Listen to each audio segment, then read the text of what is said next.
fortunate we have been to watch these players. Stars, journeymen, key role players, they all kindled memories. Bob Turley, he represents the beginning of it all. When the American League was planted in 1901, seeds were indeed sown in Baltimore.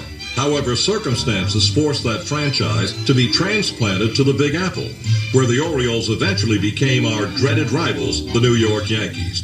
The original Milwaukee Brewers, part of the American League in 1901, moved in 1902 to St. Louis, where the Browns proceeded to raid the Cardinals roster.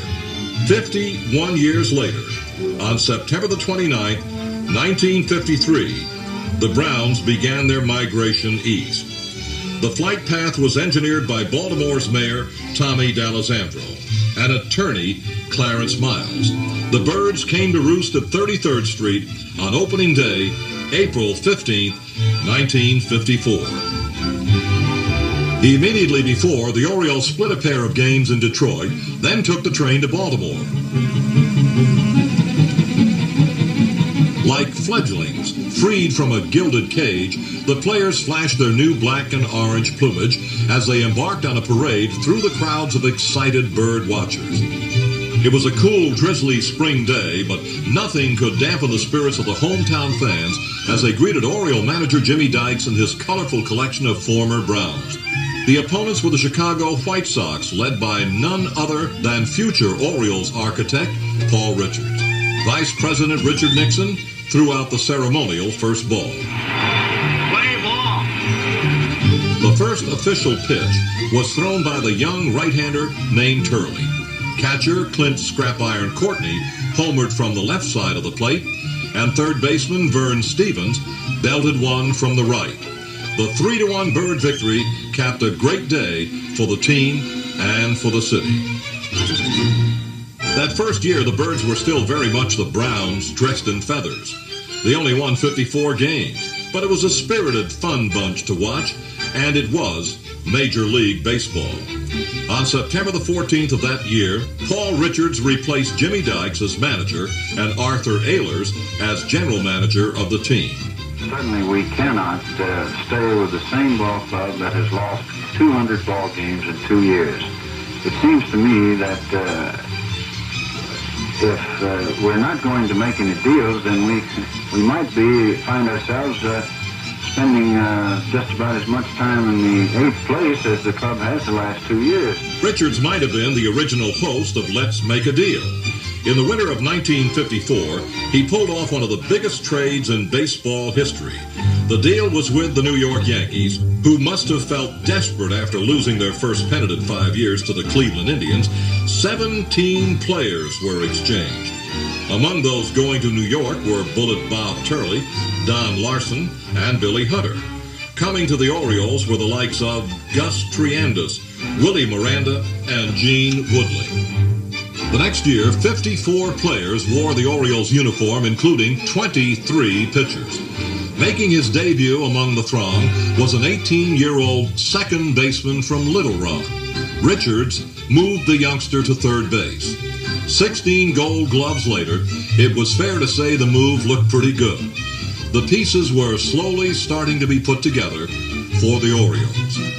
In the late 50s, the arms race was hot, but the best arms of all might have been found down on the Orioles farm. A bumper crop was being harvested. Pitchers like Milt Pappas, Jack Fisher, Jerry Walker, Steve Barber, Chuck Estrada, and Wes Stock joined the likes of Hal Skinny Brown, Connie Johnson, Hoyt Wilhelm, and Billy Odell.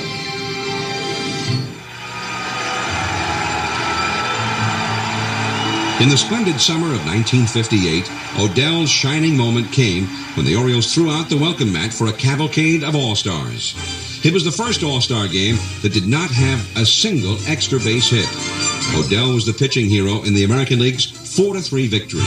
The little Orioles left-hander threw 3 shutout innings and was named the game's MVP. During the 50s, the Yankees won the pennant as many years as Ike was in the White House.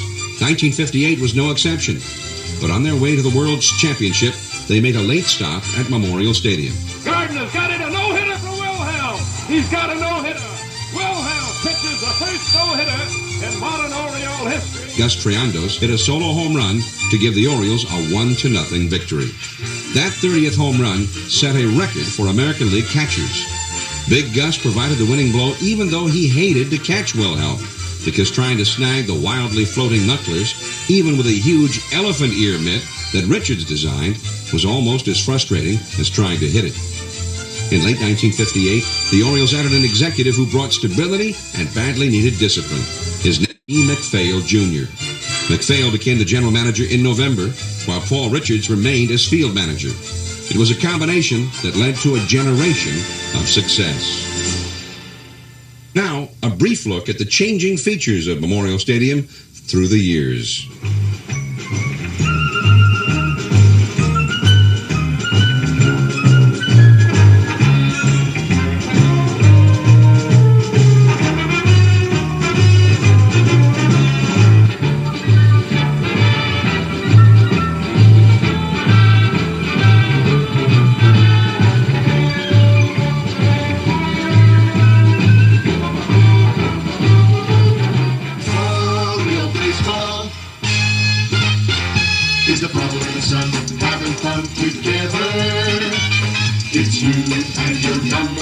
Underneath the lights or in the sun, having fun together. Oriole baseball is Baltimore, is being there, is everyone, yeah, having fun together.